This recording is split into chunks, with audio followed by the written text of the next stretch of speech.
memahami doa itu apa sih? Nah, doa itu sejenis penyakit sebenarnya menurut gue. Aneh lagi. Aduh, saya tuh kan sering entah kenapa ya saya diundang itu loh ikut acara lalu ada doa gitu ya. Kenapa kalau ada doa saya diundang? Mungkin saya dikira suci dalam arti saya suci karena saya pure nggak tahu gitu kesucian saya tuh karena saya nggak tahu. Iya. Jadi orang doa itu seperti apa? Lagi pentas itu loh. Wah, sampai nangis-nangis. Berikanlah. Apa juga diberikanlah gitu lah. Dari A sampai Z. Ini orang apa ya? Dan itu nggak cuma sekali saya dapat itu loh. Saya berkali-kali dapat undangan kayak gitu. Kan diundang kan datang lah ya. Ini kenapa berdua heboh banget? Iya, berikan. Dikasih udara matahari kurang. Jantung masih berdetak. Orang sekitar masih kurang ya, masih mau minta-minta. Itu kan sebenarnya kerakusan.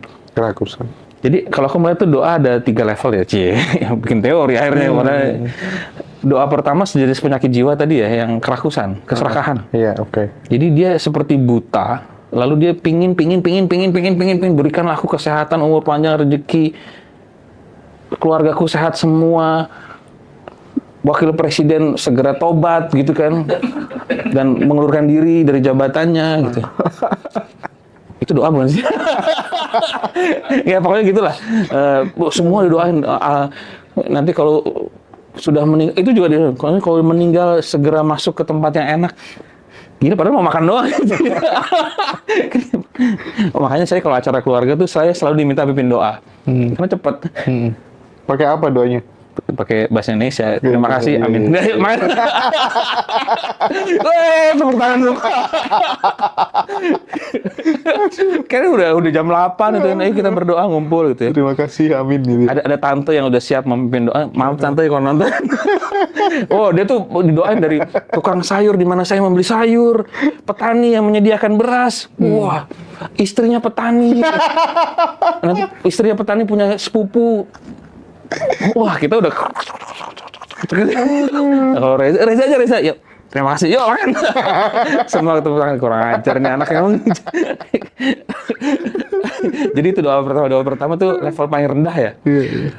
Tapi entah kenapa yang paling banyak di dunia. Rakus, minta aja. Nah level kedua nih naik dikit.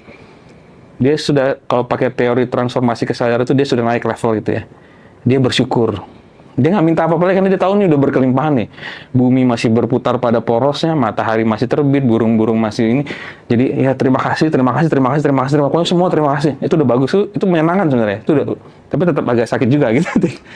Nah level ketiga tuh hening. Satu kunci untuk semua masalah tadi. Doa paling tinggi tidak dengan kata-kata, tapi dengan kesadaran murni yang kosong dan tak terbatas. Dalam arti ini, doa yang tertinggi adalah kita merasakan Tuhan di dalam diri kita. Dan di dalam diri semua makhluk ya. Nah itu doa tertinggi. Udah nggak ada kata-kata, udah nggak minta lagi, mau minta apa? Udah nggak bersyukur lagi, karena bersyukur kan mengandaikan ada yang memberi dan ada yang diberi kan. Kalau bersyukur kan terima kasih. Tapi kan kita tahu bahwa semua ini bagian dari sebuah jaringan tak terpisahkan. Ya kita hening dan menghayati itu aja. Kalau orang tua mendoakan anaknya, anak mendoakan orang lain, kita mendoakan orang yang susah dan seterusnya, itu ada gunanya nggak? Nggak ada. Maaf ya kalau ini mengguncang semua orang. Tapi saya memang agak aneh saya juga. Ya sudah. Gini, pakai logika ya. Kalau doa itu berguna, bangsa Indonesia sudah maju, adil dan makmur. Kalau doa itu berguna ya, dengan maaf ya kalau mengguncang banyak orang ya, tapi saya sadar sih, kalau doa itu sungguh berguna dan ada manfaatnya, bangsa kita sudah maju, adil, makmur, sentosa, sehat, bahagia, semua lancar. Tapi kan enggak. Kita udah berdoa kayak apa juga ini. Udah mencret, doa bareng, doa pribadi, doa keluarga, doa lingkungan. Nggak maju-maju, malah makin hancur. Defisit, ngutang, Fufafa jadi wakil presiden. Laut dipagerin. Mau doa kayak apa lagi? Kan nggak ada gunanya, bener kayak buang-buang waktu, buang-buang duit nggak sih? Mendingan tenaga, uang dan waktu yang buat berdoa itu dipakai untuk nurunin fulfafa satu. Terus kita bikin efisiensi anggaran menteri-menteri itu dikecilin. Terus korupsi dicopot. Yang strategis dan real sehingga kita jadi adil dan makmur dan cerdas seperti tujuan Undang-Undang Dasar 45. Nggak usah berdoa.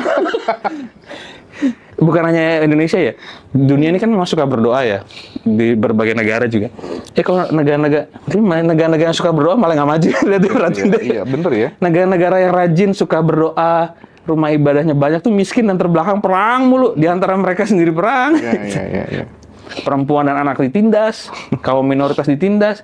Terus negara-negara yang tidak pernah berdoa malah majunya Iya. Contoh ya kayak Cina kan nggak berdoa karena partai komunis kan. Majunya kayak apa itu negara, ada beberapa kota tuh yang kita udah nggak kebayang gitu loh. Semua udah automaton, orang tinggal di lantai 70, mall di lantai 70 tuh udah nggak kebayang. Printing manisnya sukanya hati gitu ya. Kenapa? Printing manis enaknya sendiri. Saya nggak tahu tuh. Oke. Habis ini kita akan kupas Berdoa dulu ya. detail bagaimana perspektif Mas Reza tentang asal-usul Tuhan gitu ya. Dan Tuhan menurut Mas Reza itu gimana gitu. Kita break dulu sebentar ya teman-teman ya. Biar nggak Aku terlalu off shock dulu gitu ya. teman-teman ya.